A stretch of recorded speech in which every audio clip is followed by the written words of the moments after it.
Good morning. I'm Bill Potter. I'm the University Librarian at the University of Georgia. I'd like to welcome you to the 8th Annual Georgia Writers Hall of Fame ceremony. The Georgia Writers Hall of Fame was created by the University of Georgia Libraries in 2000 and was the brainchild of Mary Ellen Brooks, the Library Director Emeritus of the Harvard Library, and Terry Kay. The Hall of Fame is intended to honor Georgia's writers, those men and women who capture the spirit of our state and of the South in their writings.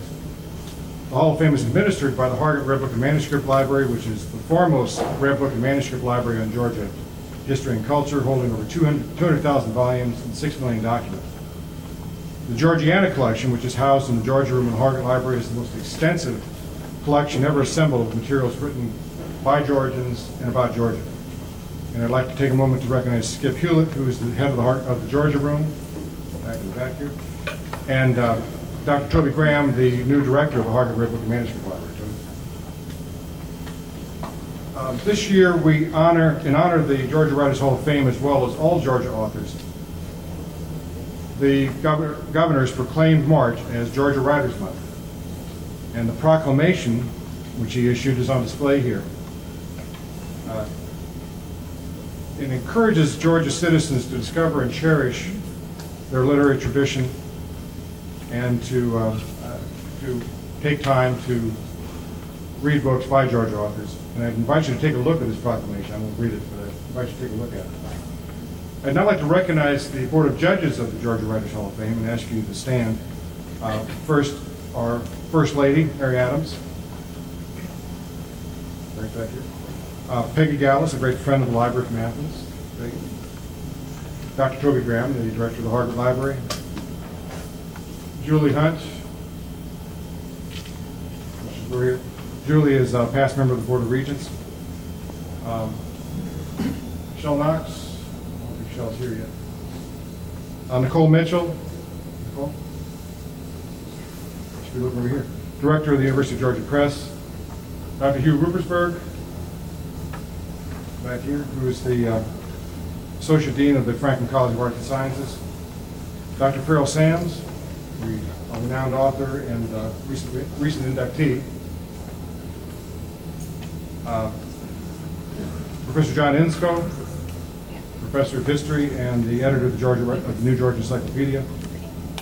And Dr. Jamil Samaljan, the head of the Georgia Humanities Council. Please join me in a round of applause for our Board of Judges.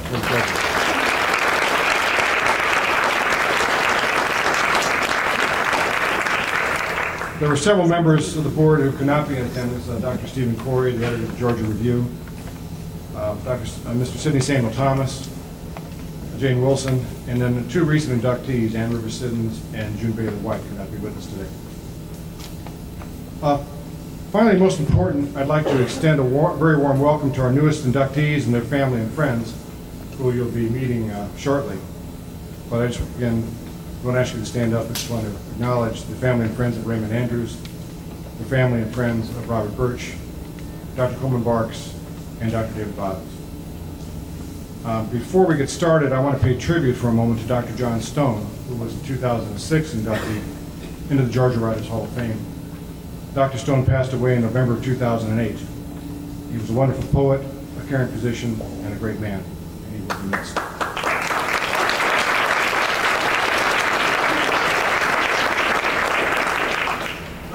And at this point, I'd like to turn it over to Philip Lee Williams, who will introduce our first inductee, Raymond Andrews.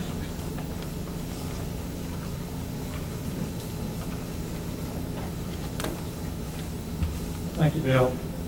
I consider it one of the great honors of my life to induct my dear friend Raymond Andrews into the Georgia Writers Hall of Fame. I only regret that Ray isn't here because there was no one who enjoyed a party more. Ray loved being a writer, but it never came easy to him. He spent mornings writing a page or so of text over and over in longhand, and in the afternoon he typed it. And yet in his too brief life, Ray brought light to a world that the South often wanted to ignore, the world between or beyond race. In his Muskogean trilogy, his novels Appalachia Red, Roosevelt Lee Wildcat, Tennessee, and Baby Sweets, Ray brought a stunning new voice to Southern fiction. I can tell you for a fact that Raymond Andrews would have seen his induction into this marvelous group of writers as the culmination and highlight of his creative life. And he also would have asked me, as he did many times, "Are you buying the beer?" Not very many people know it, but my wife Linda and I were the first ones to publish Ray's fiction in a small magazine we ran 34 years ago called Ataraxia. We did an entire issue on Ray's noted brother Benny and one of America's finest artists. We had met Benny in 1974 and published this issue in 1975. We did not meet Ray until 1976, but we immediately became the best of friends. But then everyone loved Ray, everyone. He was the kindest of men. He loved writing, he loved sports, and he loved to talk. Mark Twain said, "Kindness is the language which the deaf can hear and the blind can see."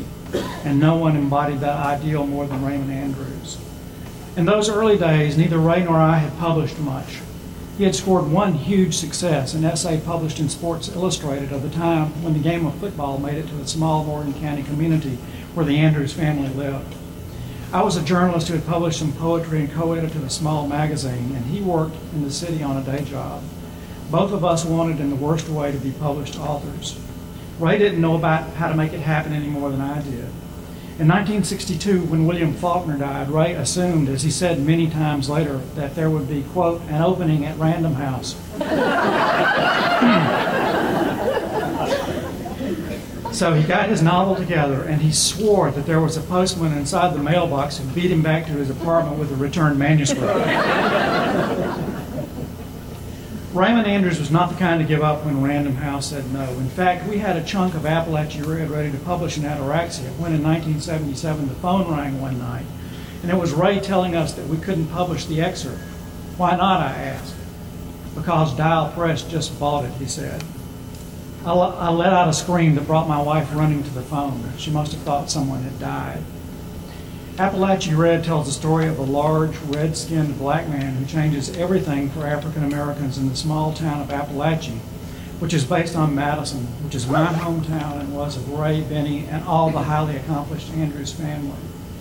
It's a book that deals frankly with issues of race and repression, of police brutality, and also of hope. It won the James Baldwin Prize for Fiction, an award that Ray received in Baldwin's presence at the office of Dial Press in Manhattan. Suddenly, Ray was out of my league. And yet you'd never know it. Nothing about the man changed. Nothing. He still wanted to talk baseball and football, areas in which his knowledge was more than encyclopedic. It was downright scary. If you said top of the third, second game of the 1948 World Series, he could give you the correct batting order and often the current batting averages of the players who came up to bat. The next two books of the trilogy came out in 1980 and 1983, respectively, and by then, Ray was being noticed nationally. Ray and Heidi divorced, and wanting to get out of the constant pressure of Manhattan, Ray moved to a house on the Morton Road just outside of Athens in 1984, as he often said, on pub day of my first novel, The Heart of Distant Forest. Ray immediately became a personality in Athens. There wasn't much of a writer scene in those days, but it began to grow, and Ray was always at the center of it. You could usually find him at such downtown institutions as Gus Garcia's, where fans and friends were eager to buy the beer. By then, Linda and I had moved to Athens, and we had a son, and Ray many, many times came to our house and spent the weekend. I'd pick him up on Morton Road and take him to our house off the Jefferson Road, and he and my brother Mark came to my house for every Super Bowl for a number of years. In 1988, I had published a novel with Peachtree Publishers in Atlanta, and it was my good fortune to introduce Ray to the wonderful Margaret Quinlan, the editor and owner, who in 1990 brought out Ray's memoir, The Last Radio Baby. This described his childhood years when his family lived on the same property with their black grandmother and white grandfather. Charles Kuralt called it one of the truest and best pieces of writing I've ever come across, and it is that. The last book published in Ray's lifetime, also by Peachtree, was Jesse and Jesus and Cousin Claire, consisting of two novellas about two powerful African-American women. Across America, critics took notice of the works of Raymond Andrews. The San Francisco Chronicle called Appalachia Red an auspicious beginning for fine talent. Novelist Richard Bausch, who invited Ray several times to be writer-in-residence at George Mason University, said Ray's writing had the smiling generosity of the spirit.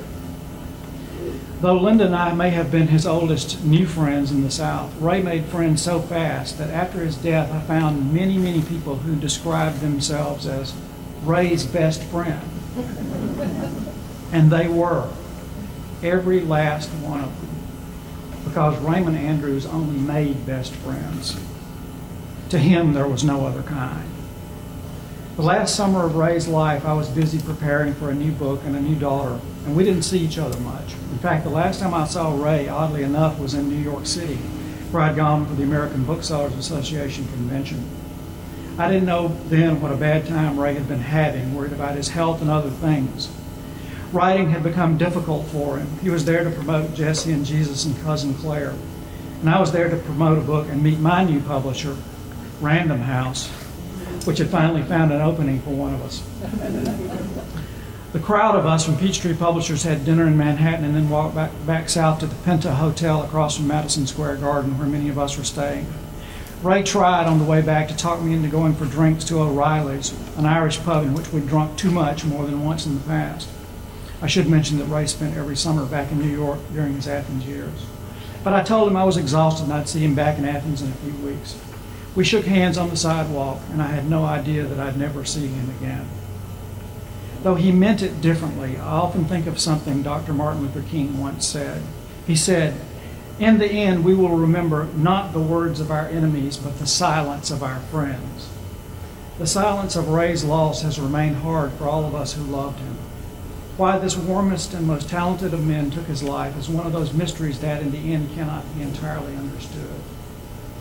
But when all of Ray's best friends, including me, think of his life and work, we feel anything but sad. There is a kind of eternal grace in a life well lived, I think. And for all my days, I will continue to love Raymond Andrews and the indelible body of work that has brought him to this prestigious place. Ray's life was not a sad one overall, and his accomplishments were magnificent. While his work eminently qualifies him to be among these great writers, he was an even better man. Wendell Berry wrote, "I come into the peace of wild things who do not tax their lives with forethought of grief. For a time I rest in the grace of the world and am free." No one walked through his life with more grace or joy than Raymond Andrews. We miss him but are grateful for the books that have brought him here today. It has been a long journey, my friend. The race is over and now it's won. Your work will last and so will your name. We all raise a toast in your honor and say it aloud with pride and joy. Here's to Raymond Andrews, member of the Georgia Writers Hall of Fame. May the hinges of friendship never rust, nor the wings of love lose a single feather. Welcome home from all of your best friends.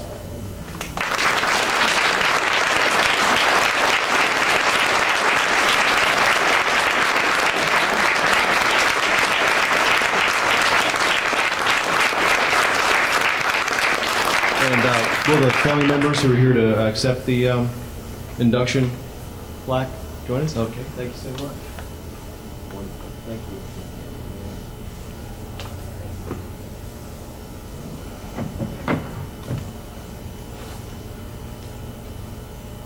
It is a great honor for my late brother, Raymond Andrews, better known as Ray, to be inducted into the Georgia Writers Hall of Fame. My family and I are most grateful for this acknowledgement. Ray spent the first 15 years of his life in rural Morgan County, near Madison, Georgia, where our parents were sharecroppers. As a child, Ray was a dreamer who escaped the reality of his environment into an imaginary world. Therefore, he became a storyteller at a very young age. To give you some insight into Ray's personality, Ray was allergic to manual labor. he would often manipulate our brother Harold and me to do his evening chores, feeding the livestock, bringing in firewood, any other work that our parents had assigned to him. Of course, our reward was to entertain as we worked by him telling us his latest story. Although he usually had a different story every day, but they always had a different ending. After leaving Morgan County, he lived in Atlanta, enlisted in the Air Force, attended Michigan State University, traveled in Europe, Asia, and lived several years in New York. During this time, he became serious about his writing.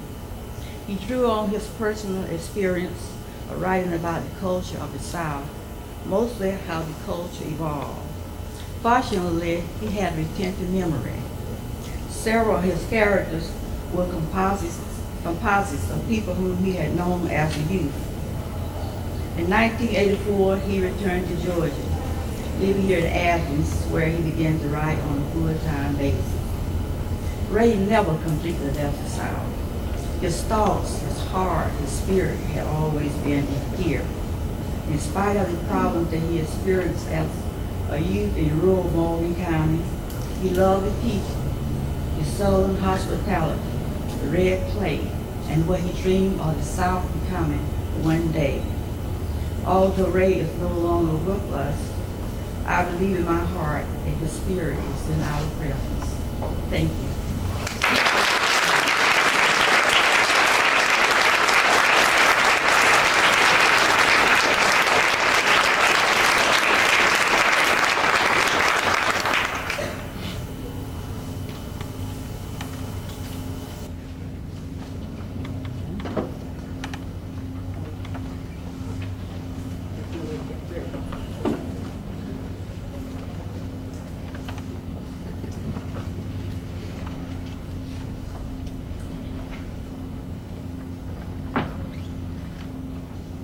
In 1971 or so, I took a course in American Realism and Naturalism from Coleman Barks.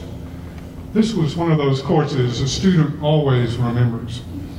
Coleman apparently believed that to understand the American realist and naturalist writers, you had to understand their European counterparts.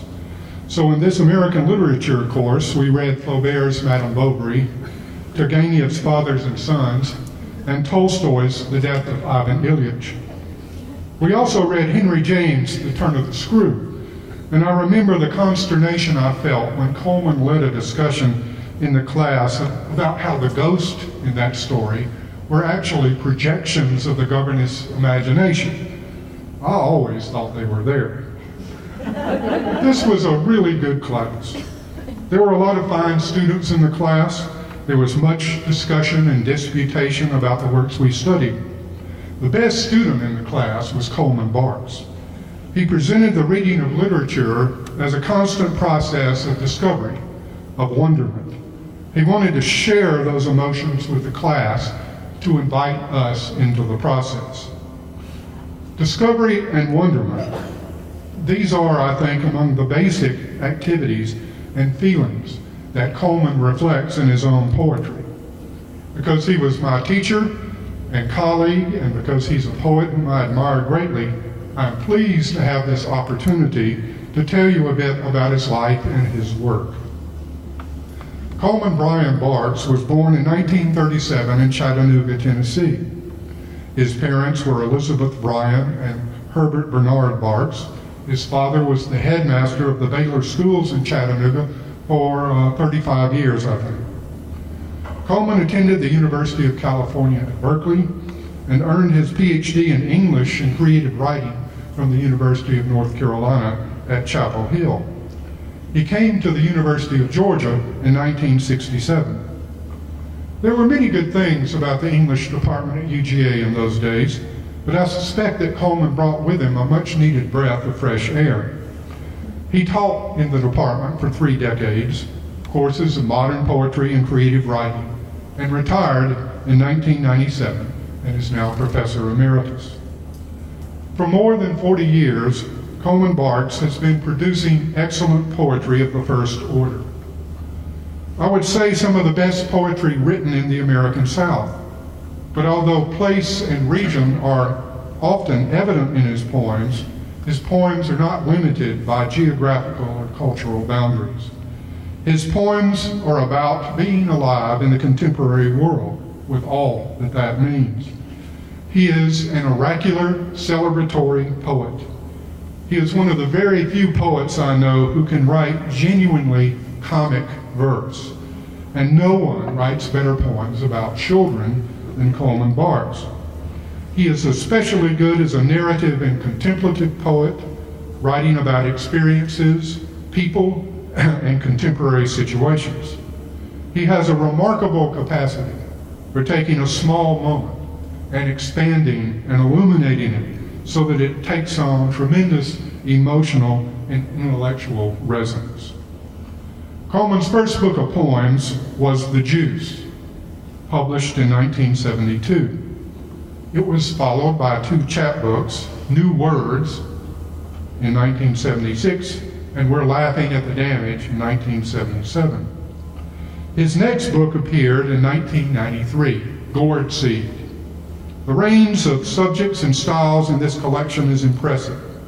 There are poems about family, about nature, about wasps, about strange encounters and memories. One of the oddest poems in the collection is entitled WRFC, in which he recounts the 49 entries he submitted to a contest inviting listeners to explain what the call letters of a local radio station stood for. This poem is a real tour de force. But there are deeply moving and introspective poems in the volume as well, such as a section of the Oconee near Watkinsville, in which he compares the difficulties of navigating a canoe on a river to the difficulties of plotting one's course in life. And another poem is called Hymenoptera, about a yellow jacket attack. The next collection in 2001 was called Club Granddaughter Poems, written with and frequently illustrated by his granddaughter.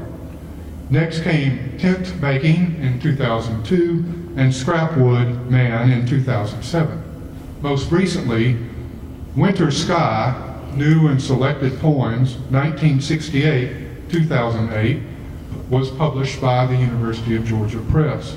This volume contains virtually all of the work that Coleman has written in his career. It's a very fine and impressive collection. Since 1976, Coleman Barks has become internationally known as translator of the Persian poet Rumi.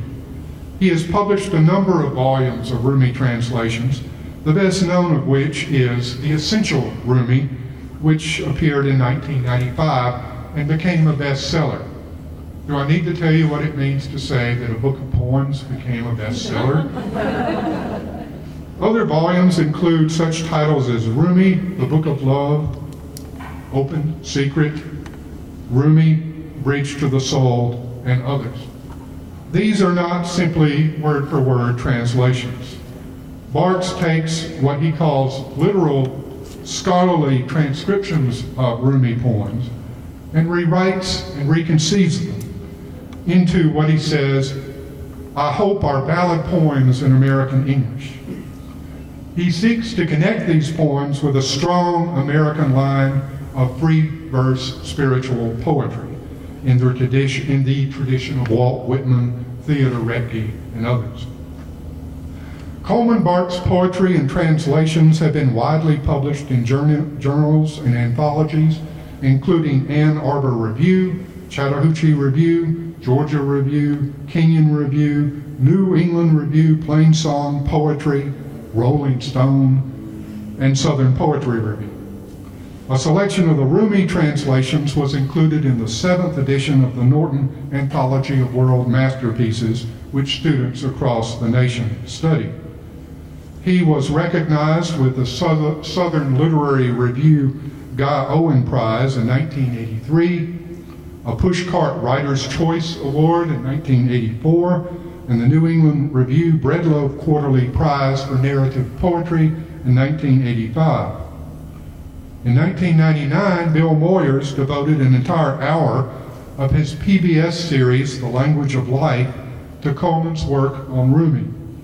And in March 2005, the U.S. State Department sent Coleman to visit Afghanistan as the first American academic exchange scholar to that nation in 25 years. And more recently, in May of 2006, the University of Tehran awarded him an honorary doctorate in honor of his translations of Rumi. Coleman Barks, as many of you know, continues to live and write in Athens, Georgia, where he operates the Maypop Books Press. He is the father of 2 sons and has 4 grandchildren. And so I am pleased to have this opportunity to present Coleman Barks for induction in the Georgia Writers Hall of Fame, and would like to call him up here, but also would like members of his family to stand and be recognized.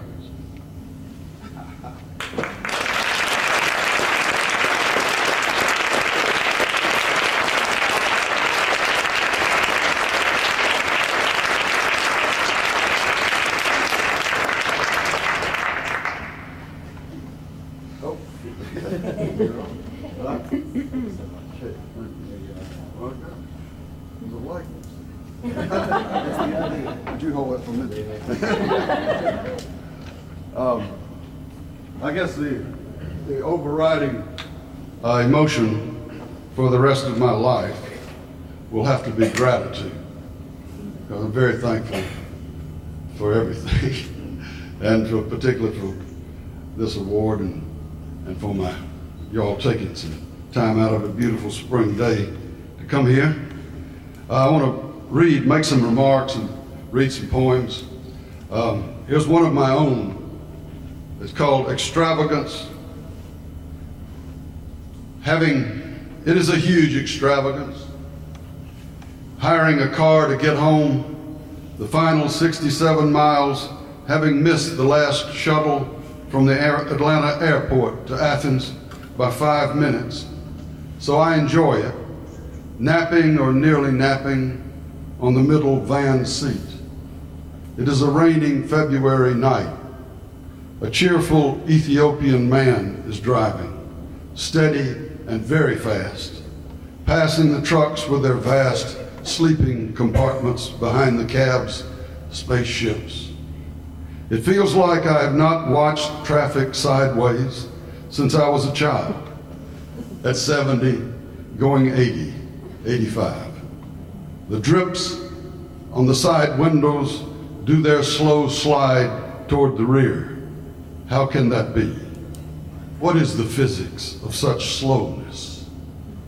We are going fast, but the drips are finding a leisurely way, stopping a while, shivering, continuing on, as though making watery decisions. This magnificently dawdling troop of Taoist masters who arrive at the rubber edging of my window from up in the nowhere of this night's cold front. I graph with fingers their progress on the convex pane. Whatever presences we are blessed by, we must bless others with, to keep the blessings moving along. The nearly formless ones who drop vertically in and just for a sideways drawn out moment are with us, and we see them held supinely in the custody of an amicable Ethiopian man. We feel them sliding through and out the bottom of being. As they become songs and sentences, the notions and beauty of the liquid fire of presence in people we meet, in the night air we breathe cupfuls of. D.H. Lawrence, in his circling in on an insight about Whitman, in his 1923 Studies in Classic American Literature, says that the key to Whitman is the image of the open road, the breezy freedom, the expectancy, the felt sense of grace, with no destination, where everything is a given, and you're open to anything, in a spaciousness where you meet everyone as an equal. I have loved that about Whitman, and I aspire to write an open road poetry and extravagant, wandering around. Here's a poem that includes many disparate things, from Thoreau's campsite to ways of ripping off vending machines. to Plotinus, with bits of unexplained personal pain also in the mix. It's called Starting Out from Ted Hughes's Letters. Just heard Ted Hughes's son committed suicide yesterday. Nicholas. Starting out from Ted Hughes's letters. He would have his children make lists of similes and reward them threepence each for the good ones. So-and-so is like so-and-so. This list rose up in me when I read that. A pot is like a possibility. A beef stew is like a pile of leaves with children hiding in it. The end of a love affair is like the rest of my life.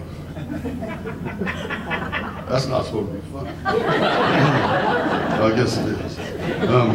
A pair of glasses set out on the desk is like forgetting your name. A rainy, late afternoon playing the board game Sorry with two grandsons, Chuck, 11, and Woody, 7, and my son Benjamin, 45, is like the peach basket James Naismith nailed 10 feet up above the YMCA door as he was inventing the sport of basketball at Springfield College in Massachusetts, December 1891, trying to keep his delinquent students active but non-combatant indoors during the winter. They used a soccer ball. The joy of being side by side, touching shoulders with someone so loved and so different from one's own self is like a simile. Being wonderfully full of oneself is like feeling mean and forgetting your heart. Surely something will survive this self-destructing love that pulls us along. Gregory of Nyssa says there's a sort of watchful sleep when one is neither awake nor not awake, not caught in either opposite but fusing both, in a place where mind has gone out of itself but is not yet under the control of what we might call a creative imagination, a giving in to some sovereign, wider intelligence, the source of simile and metaphor, say. Gregory of Nyssa, writing subtle comments in whatever language he did in the wilds of 4th century Cappadocia, on whatever surface he wrote on with whatever he wrote with, his notes on the nature of awareness as it floats between more nameable conditions is like driving a car and talking into the rearview mirror to someone in a far-off bed, as one does with the new OnStar technology. You touch the mirror in a certain place, the bottom left, to hang up. Or it is like Thoreau's concept of economy, what he went out to Walden Pond to explore. He wanted to be careful how he spent the spirit's energy, his vitality. Like me, talking about that one April Thursday in 1981 to a class of sleepy sophomores who roused to the idea only when I confess that I never buy shaving cream but rather collect those elusive bits of hand soap from all around the house and save them in a cup and stir that with a cheap shaving brush for lather. This is before I had a beard. Then I asked them their secrets for saving a bit here, a bit there. What I mostly get are ways of ripping off vending machines, warm water poured in the coin slot, the 2 quarters on a string trick, and a very elaborate bill-folding Scotch tape caper. And never pay the toll roll tolls. Just make a gesture of throwing and drive through, leaving them whirring, clanging, and flashing in your wake. Nobody ever comes after you, or if they do, say the change is on the ground back there, and there always is some.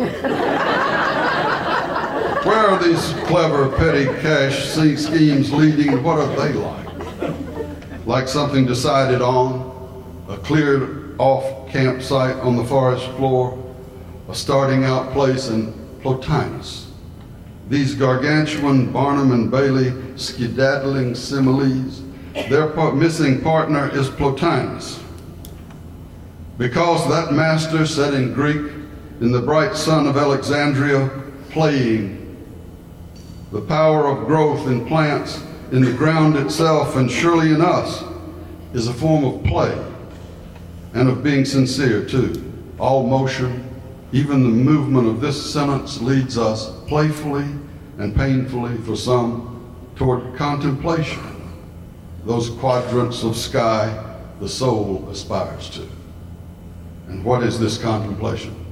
Plotinus says we are all in the midst of becoming, inner opening into emptiness, where everything and nothing are no longer alike, but boundaryless play inside a single point where I have gotten enough sleep, where I feel calm and ready behind my eyes, settled and potentially hilarious, in nervous system and brain, waiting for the beckoning cabin call of how we begin to watch a movie, read a novel, listen to new music.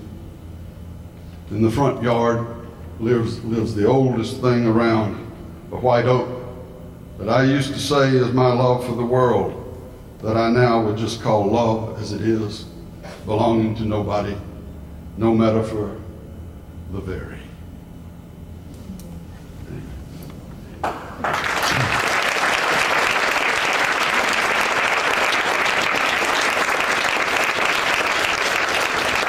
As the end of the extravagance poem claims, we are sometimes blessed by presences.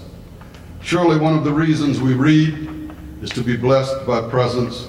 We love to be in Dostoevsky's presence, and Cormac McCarthy, James Dickey, we do miss him. Harry Crews, Mary Oliver, and Elizabeth Cox. And in my case, with the Rumi work, I not only read, I write to be blessed by presences. That is the truly odd thing about my life as a writer, and of course the source of whatever fame I bring to this hall. The fact that I have tried for 33 years to bring over from Central Asia in the 13th century, without knowing the Persian, at least a couple of presences, Rumi and his friend Shams Tabriz. When I first looked into scholarly translations of his poetry, it felt like every poem was part of a continuous wondering about what consciousness is, what a pronoun can refer to and dissolve into, what happens when we speak language, when we sing, what love is, surrender, music, poetry, silence, conversation, even such matters as telepathy, precognition, and all the various dream states and what is possible there, states of awareness that he calls majesty and bewilderment. It turns out these are states that Rumi and many medieval Sufis had an easy familiarity with and terms for. You might say they are the daily bread of their living. Rumi's poems felt like experiments in consciousness to me, porous for how they take in the world and combine it with what you might call oneness, but he doesn't call it that, or freshness, or the sun-like music we're all hearing and dancing to. Here's a poem about that dance and that listening, which is surely this listening we're doing here now. Sema is his word for it. This is a Rumi poem. What is the listening? What is the deep listening? Sema is a greeting from the secret ones inside the heart, a letter. The branches of your intelligence grow new leaves in the wind of this listening. The body reaches a peace. Rooster sound comes, reminding you of your love for dawn. The reed flute in the singer's lips, the knack of how spirit breathes into us, becomes as simple and ordinary as eating and drinking. The dead rise with the pleasure of this listening. If someone cannot hear a trumpet melody, sprinkle dirt on his head and declare him dead. Listen and feel the beauty of your separation, the unsayable absence. There is a moon inside every human being. Learn to be companions with it. Give more of your life to this listening. As brightness is to time, so you are to the one who talks to the deep ear in your chest. I should sell my tongue and buy 1,000 ears when that one steps near and begins to speak.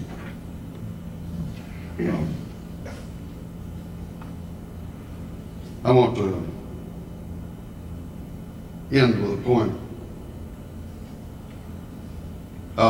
about the snow. 3 weeks ago now, that beautiful snow we had. It is called Snow Day, the word God and the threat of the power going off. You know how I know there is something for the word God to refer to? So it is good to have that word I never use, but this once is. I live in the deep south, and it is snowing.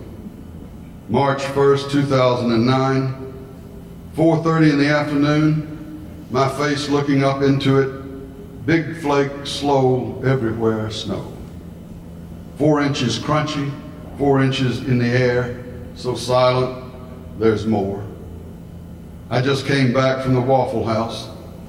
3 eggs over medium, sausage, sliced tomatoes instead of grits, dry wheat coffee, Lord, in comes Bryony, with 3 other high school senior girlfriends. The beauty of Rachel has to try on my Afghan Cossack hat. I throw it to her across the room. I go to the store for candles, expecting the power to go off later. 4 yellow Aloha Bay wax made from palm oil. All of this is my answer to the God question. Parts of the whole, be still, you candle flames. The little cedar trees in my yard are bowed down like Muslims, stuck in one prayer posture. Top tips to the earth, adoration complete. I get a broom to bat them back into more livable positions. I love that line. I get a broom to bat them back into more livable positions. They are eager to respond. The slow loading of their arms begins again. I'll come back in the morning. I'll come back in the night to do this again. Such ecstatic baby cedars, babysitter. Snow day tomorrow. No school. Writers Club already planned. This is where we get together. I can hardly stand it, so I make a fire in the fireplace. Read a random chapter in Boswell's Life of Johnson. You realize how ecstatic you have to be to do that. And walk back out in it one more time before dark. I will be 72 next month. I know this makes little God sense to my friends in Minnesota, but we have not had snow like this in years and years. Forecast is 50 degrees tomorrow. Bryony and her friends walked all the way across town from Benjamin's house.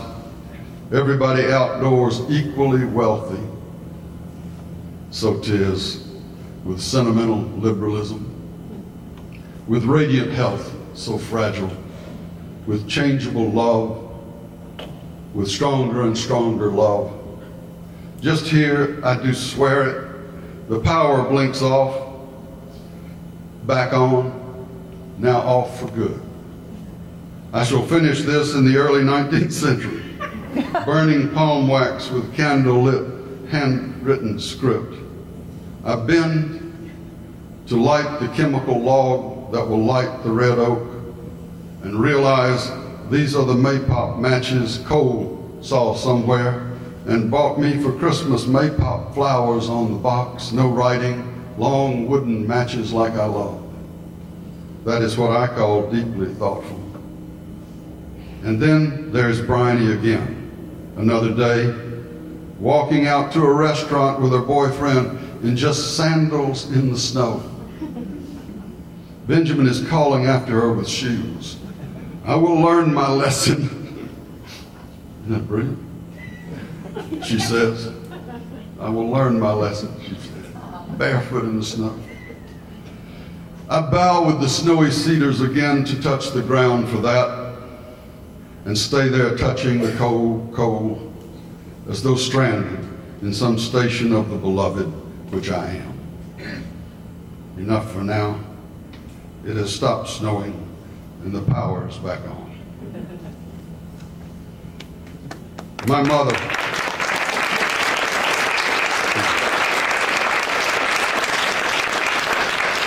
My mother, whenever any of us children won some award, she had a rule that we had to come straight home from that and clean the toilets. Down on our hands and knees in both bathrooms, the little and the big, as they were called, with the old Dutch cleanser, a brush, a bucket of water, and some washcloths. So I have work to do later on this afternoon. You might say, is beyond the literary, verging on into the mystico janitorial. I might even have to do that bravest of all human acts, go into the unisex bathrooms of the Manhattan and clean around behind the toilets, as the gladiatorial combatants used to say to the crowd, Mariturite salutant, we were about to die. Salute you.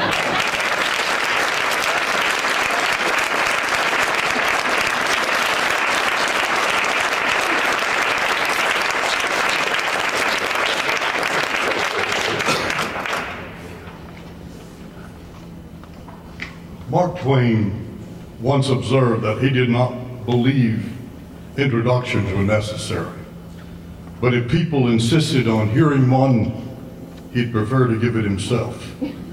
That way he'd make sure all the facts were straight. I will not afford that privilege to David Bottoms because I know a little bit about the man.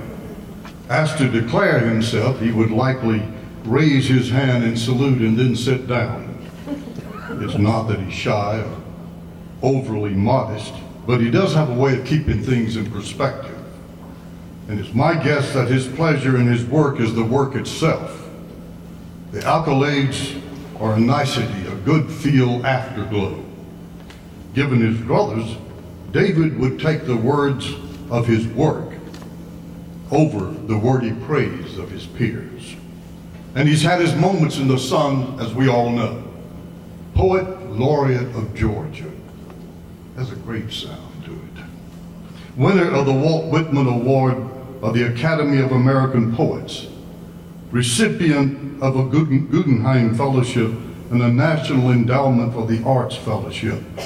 Winner of the Levinson Prize. And we are here today to bestow upon him yet another honor, induction into the Georgia Writers Hall of Fame. It's an honor that began with the book having the unusual title of Shooting Rats in the Bibb County Dump, David's first full-length offering of poetry. Robert Penn Warren selected it from more than 1,300 submissions to receive the Walt Whitman Award. 3 years later, he followed with In a U-Haul North of Damascus, a collection of 31 poems confirming his place as the new power among Georgia's poets. I clearly remember the impact of those two books.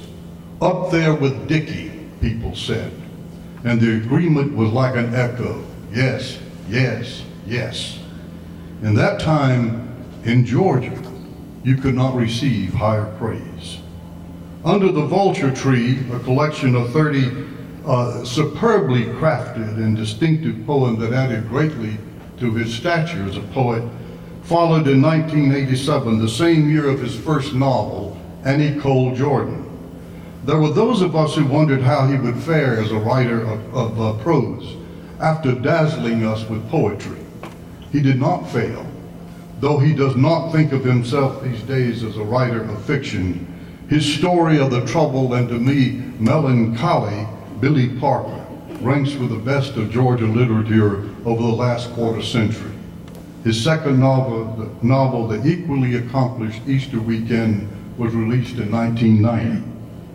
Returning to poetry, he produced Armored Hearts, selected in New Poems in 1995, Vagrant Grace in 1999, and his latest collection, Waltzing Through the End Time in 2004.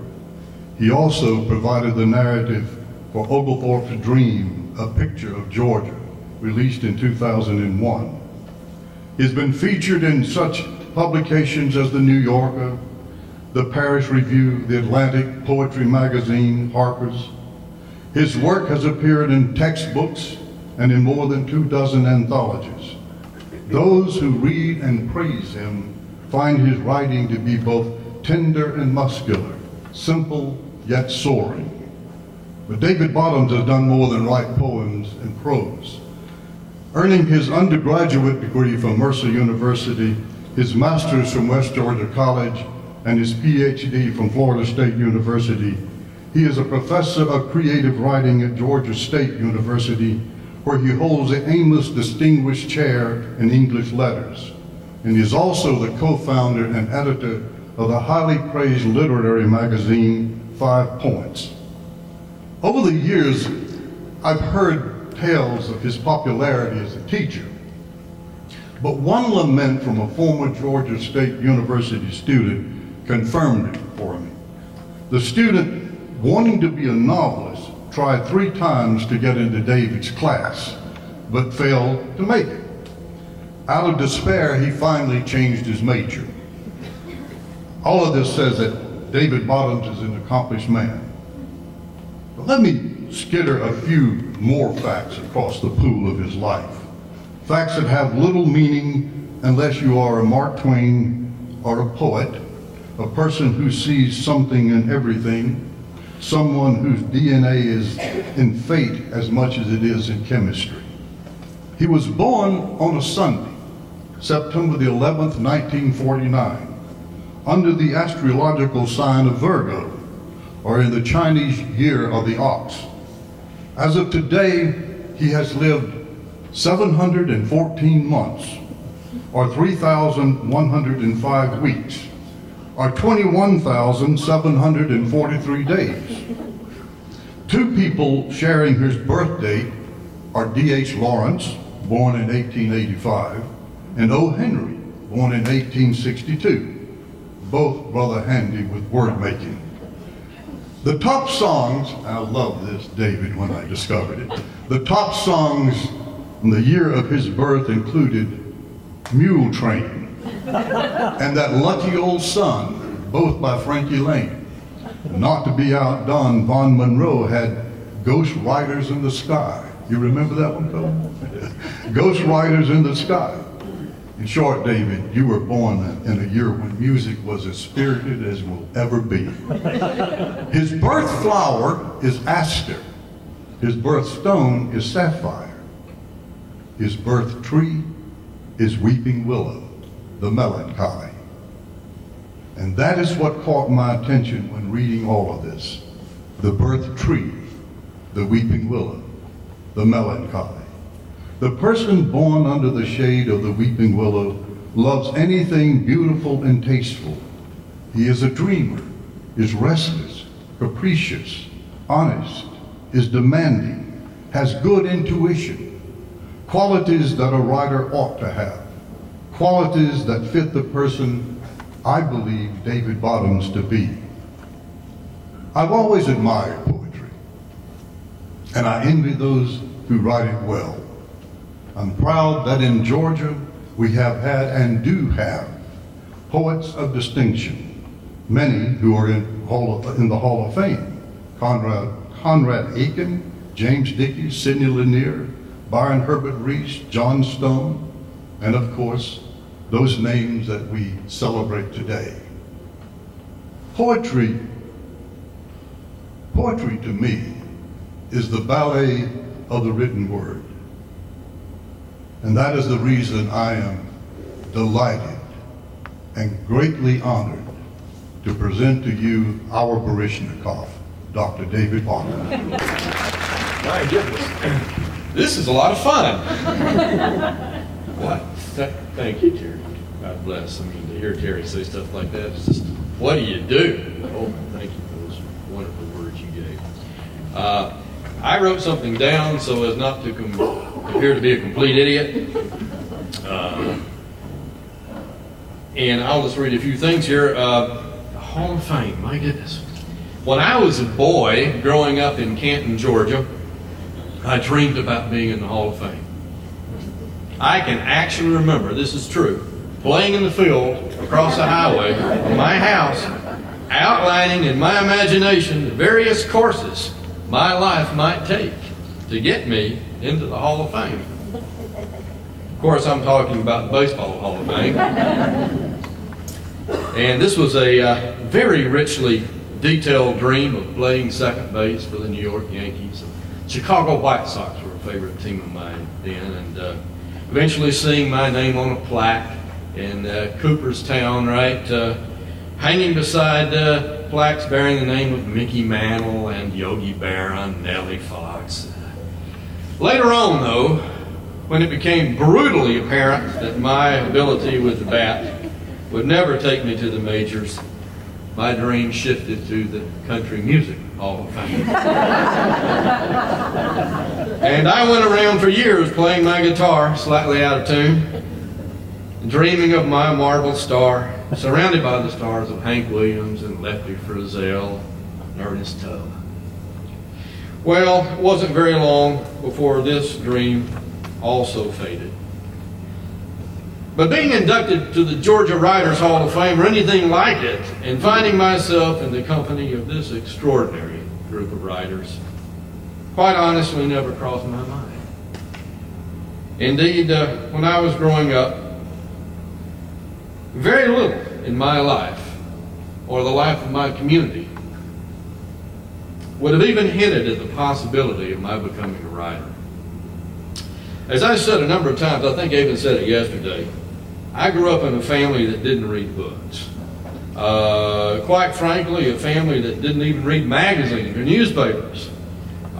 Most of the books in our house belonged to me, which meant they belonged to the Cherokee County Board of Education because most of them were school books. Apart from King James Bible and the book by Billy Graham, the title of which I've forgotten, that was all in our house. Now, my Granny Ash, my mother's mom, as I said yesterday, had a small, she had about 10 or so novels on a small bookshelf in her living room, and 2 of them were gone with the wind. She had a hardback and a paperback, and that was pretty much the library of my extended family. Still, if genes account for anything, I suppose I must have inherited my love for books and writing from her. I don't think she ever wrote anything beyond an occasional Christmas card or greeting card, but she certainly had an artistic sensibility. She was a dreamer. Terrible with housework, awful cook, wonderful dreamer. And her main creative outlet was flowers, violets most especially. She loved her violets. A few years ago, I tried to catch a little something over in a poem called Violets, and I'm going to read you just the last few lines, just the last 2 stanzas. Her name was a lily, and she dreamed of flowers, little cousins of the dream flowers, she called her violets. Other dreams she never shared. She spit tobacco juice into her flower boxes and wiped her mouth with her sleeve. A small mouth, wrinkled, blackened around the edges like a wilting leaf. Well, she wilted entirely in 1976.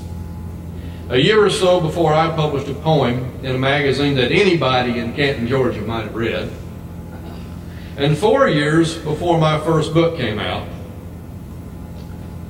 I've often wondered, though, what her reaction to my work might have been. I think she would have been puzzled, very puzzled, but also pleased. And I think she might have had my book somewhere on her shelf, maybe even beside Margaret Mitchell's. And that thought pleases me. As I said, I didn't come from a reading family. And I mentioned, and in mentioning that, I don't mean to suggest or to poor mouth my raising. as I say, where I come from. I don't mean to suggest that I suffered any childhood deprivations, a notion that would horrify my mom. Indeed, I was blessed with an exceptionally happy childhood, surrounded by a family of strong Southern Baptist Coleman, people who pretty much lived what they believed. And I just mentioned that they weren't readers to point out a curious fact. One advantage I did have is my mother encouraged me to read. She didn't have time for that herself, but she encouraged me to read. She thought education was important. She often took me to the R.T. Jones Memorial Library in Canton, Georgia, and then down the street to a wonderful little bookshop called McClure's Bookstore, owned and run by my second grade teacher. That was a dream. Still, I think my mom was deeply embarrassed at my becoming a poet. While the sons and daughters of her friends were studying to become lawyers and doctors, I was in graduate school studying literature and writing. Teaching was a profession that seemed honorable enough to her, though it wasn't likely to bring me any money, and it didn't. But when I published my first book, Shooting Rats at the Bibb County Dump, she was absolutely, to use her favorite word, mortified. Never mind that the book won the Whitman Award, or that the judge was Robert Penn Warren.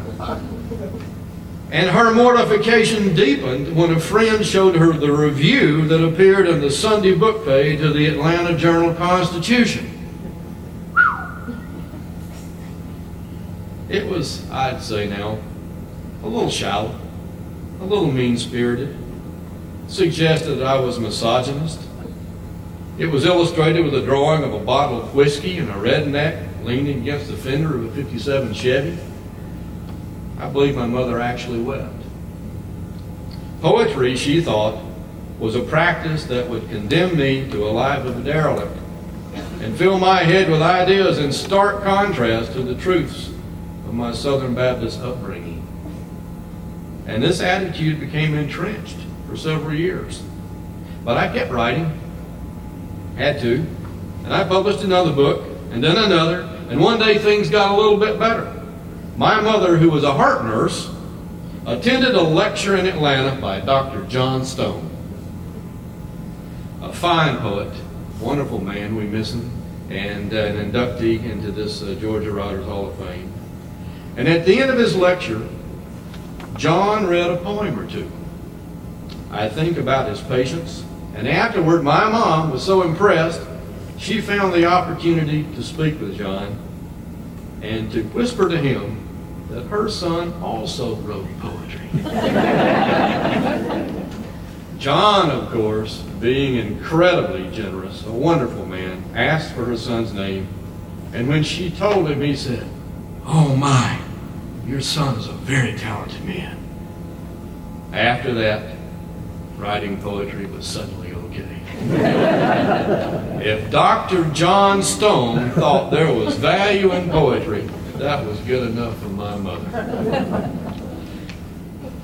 Well, I'm not really sure she ever fully understood the value of poetry, and indeed, to be truthful, I think it may be difficult for anyone who isn't a serious reader to understand how poetry enriches us, how it can become at its highest level our most intense search through language for consequence in our lives.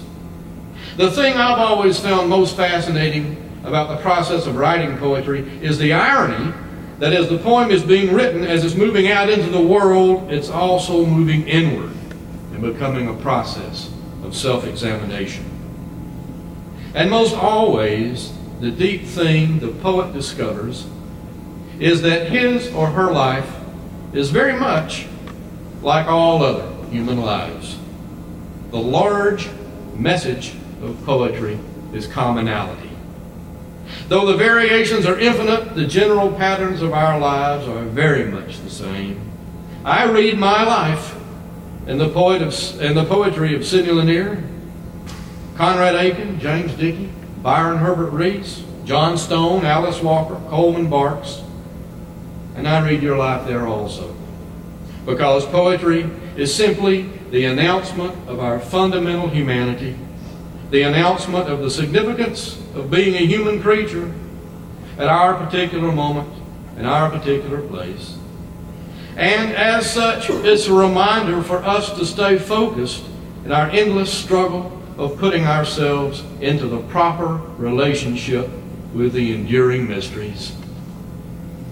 I've always believed that the deepest and most thoughtful response a poet can make to the world is simple astonishment. And astonishment can only lead to gratitude, as Coleman says. And I am today both astonished and grateful, not only for this fine honor, but for a wonderful and sustaining family, for good friends, for excellent students who are also good friends, and for the great privilege of leading a life enriched by books and by poetry. I want to close by reading another very short poem.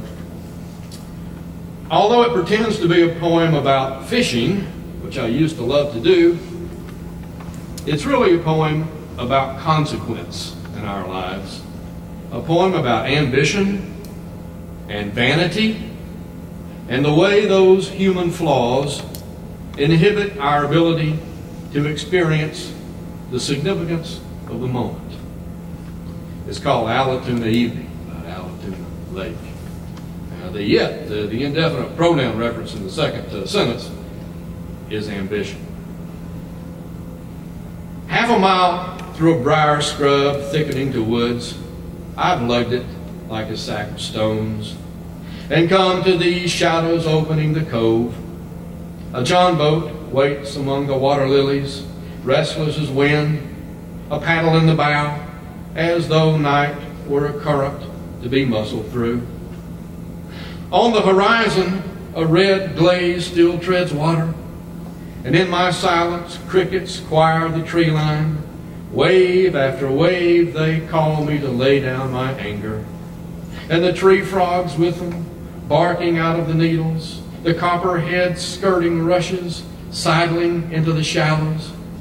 Lay it down, they say, on the green stones beside this water. A whippoorwill, an echo, and above the drooping shoulders of the willows, delicate bats tumbling for flies.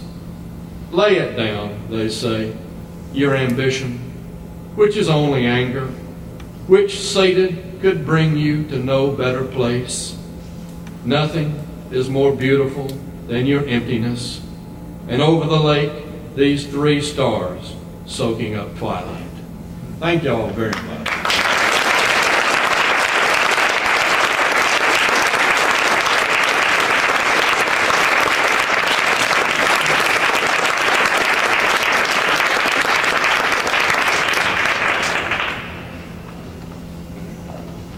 I'm very glad to be here. All of you can look at me and say that I ought to be glad to be anywhere. I really feel better than I look. Mr. Dean Murphy, some 40 years ago, came in my office and, in the presence of my secretaries and nurses, proclaimed in his courtroom voice, "Sambo, somebody asked me the other day, who in the hell wants to live to be 90 years old?"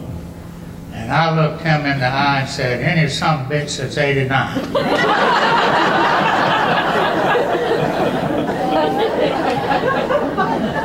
I'm here today not to bury Robert Bush, to paraphrase a great poet, but to praise him. Robert was a close friend of all of ours in Fayetteville for all of his life, and I didn't bring the resume of his awards. So all I can do is to talk personally about it. And in 2006, when astonishingly I was awarded this signal honor and became a member of this august body, I was horrified when I looked at the recipients to see that Robert Birch had never received it. And I said, he should have been selected before I was. And when we came to this judging thing, which all of y'all will be on later, I was astonished that nobody on the committee had heard of Robert Birch. And I said, my word, he's published 19 books in his lifetime. He has a bushel basket full of national awards. He is as familiar with the literati in New York City as I am with my patients in Fayette County. And I said, I want to get him nominated. And the procedure at that time took about 3 years. I knew that Robert had been diagnosed with melanoma, and at the time it was not terminal. And I begged the committee to let's shorten this duration. Instead of having to wait a year before he could be nominated, let's nominate him now. Brick wall. They were as recalcitrant as a congressional committee. And, so we went through the process, and I went home and enlisted the help of his family and also our librarian, Ms. Christine Snell, who got in on the program and started really promoting the idea of this. And so today we come to it. Robert died before we could get the award, but today he gets it posthumously. And I'm honored to be the one to present it. And all I can do is tell you something about Robert.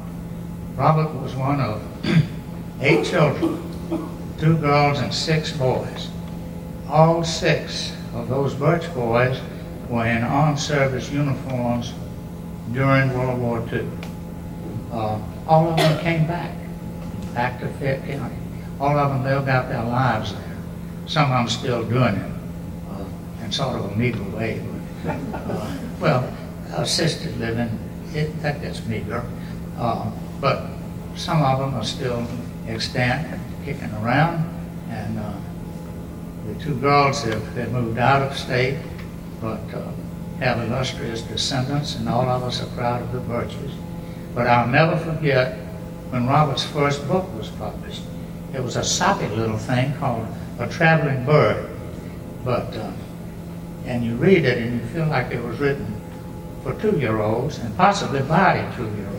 But we were terribly impressed in Fayetteville, Georgia.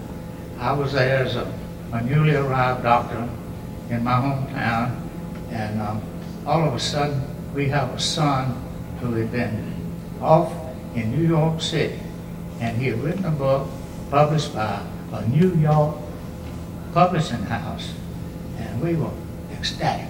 This was fame, this was fortune. We were all proud of Robert, and he came home for a party.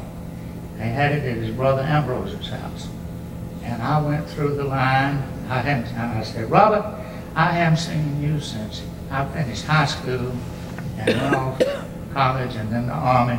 He was behind me 3 years in high school. And I said, I'm just so proud of you, I don't know what to do. And I'll never forget what he said. He said, Sambo, you will never know what you meant to me as a child. And I said, really, Robert? You know, that puffed me up. He said, yes.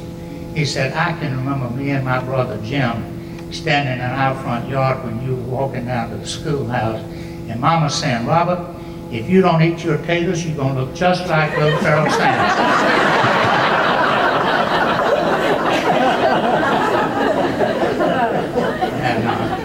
And he had a very wry sense of humor. He was well loved by everybody in spite of it. But his youngest brother's wife, Ann Elbert, is with us today, and Robert became something of an eccentric. I think he was born an eccentric, but it became accentuated as he grew older. And one day around noon, he was a bachelor, lived in his own home. He was a more successful writer than I was. He could finance his lifestyle with this pen. I had to use penicillin.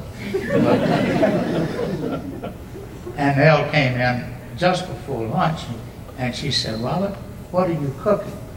And this was right after this book on the Trail of the Wild Asparagus had come out and gotten to be the first thing in the wild ecology thing. And Robert had read it, and he said, "I am sauteing some daylily blossoms." And Annelle, always been rather reserved person, lots of innate dignity, said, "You are?" And he said, "Yes." He said, "Won't you stay and have some?" And she said, "No, thank you. I don't think I'll even tell anybody about it."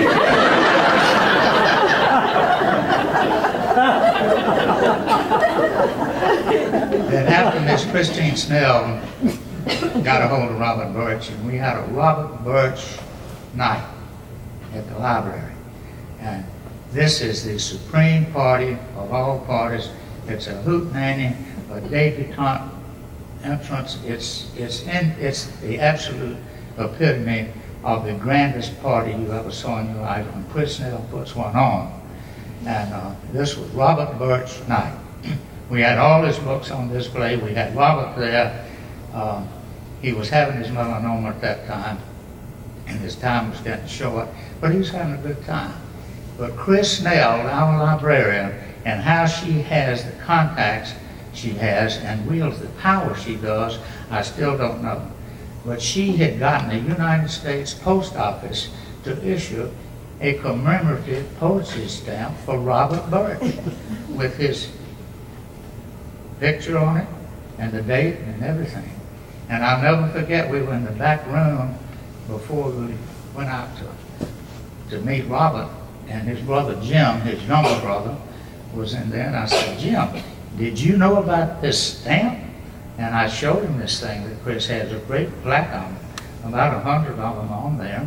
And he said, "My word, are these valid?" I said, "Yeah, you mail a letter." He said, "You mean every time I mail a letter, I've got to lick Robert?"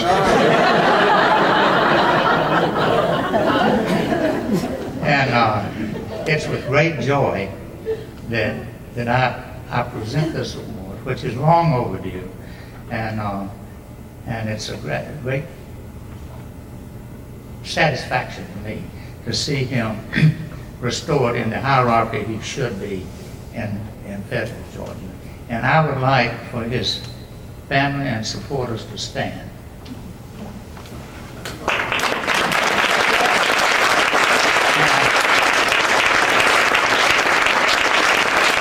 Let me introduce you to the family. This is Annelle, who's Jim's widow, Sam, who's Jim's son, Susan, who's Jim's wife, Bill Hargrove, who's Mayor's sister Mary's son from South Carolina, and Robert Birch, who's named for his uncle, and his sister, Corey, and I'm not going to say a word about the Pledge of Allegiance. But Jim and Annelle's daughter, Lorraine, and her son, who's named Jim. And then in the back, I missed some. Friends, Corbin. Oh, friends, okay, not Ken. Okay, and Janet and Addison Lester, who are cousins. And Chris Snell, are you standing? Yes. Chris Snell is an honorary Birch. You could tell by her complexion that it's strictly a bona fide type. But we are so honored and so pleased to present this beloved son of Fayette County to the state of Georgia. And I'm going to ask Sam to come forward now. He sings better than he talks.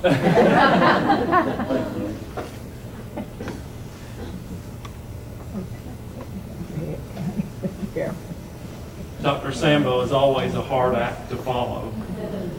Please understand, I'm a singer, not a public speaker. Sambo offered to be my vocal coach and pen a jingle for me to sing for this acceptance speech. I gratefully passed. On behalf of Robert Birch's family, I would like to thank you for this honor. As many of you know, my Uncle Robert was a notable author, and he delighted in his writings and the gifts which were a part of it. However, his heart was also passionately interested in other people. He was a consummate Southern gentleman who graciously made everyone whom he met seem extra special. Although I was aware of this quality, it became more apparent when I helped him move from his home to assisted living a few months prior to his death. As a part of this process, I called the telephone company while I was out of town on vacation to have his phone changed to his new address. I reached a customer service representative who informed me that she needed Robert's permission to speak with me about these requested changes. So, she put me on hold and called Uncle Rob. I'm sure that in the 10 minutes that I was on hold, Rob found out about her family and her interest. She returned to me enthralled by Uncle Rob's kindness. And remember, this was the customer service representative from the phone. Truly, she was one of countless examples of Robert's genuine curiosity about and heartfelt delight in others. Many have written and observed that despite growing up in rural Fayette County during the Depression, Uncle Rob relished many happy memories of those years. His childhood experiences proved to be a treasure trove from which his imagination drew and drew. Like some of the South's best writers, William Faulkner and Flannery O'Connor certainly come to mind, he wrote about what he knew. His books are alive and continue to be cherished because, while they vividly portray the simple life of rural Georgia during a specific time, they also universally depict individuals and behaviors which transcend this place and time. Certainly this honor and this place would please Robert. He graduated from UGA in the early 1950s, and he loved the school throughout his life. In an article written for the AJC in 1983, Robert said, quote, "I've spent interesting years in other parts of the country and other parts of the world, but there was always Fayette County to come back to. Unlike some writers, I can go home again. Although I might not have chosen to live all of my adult life in Dixie, I've never considered dying anywhere else." On Christmas night 2007, Rob succumbed to cancer and died peacefully as he desired in Dixie. Thank you.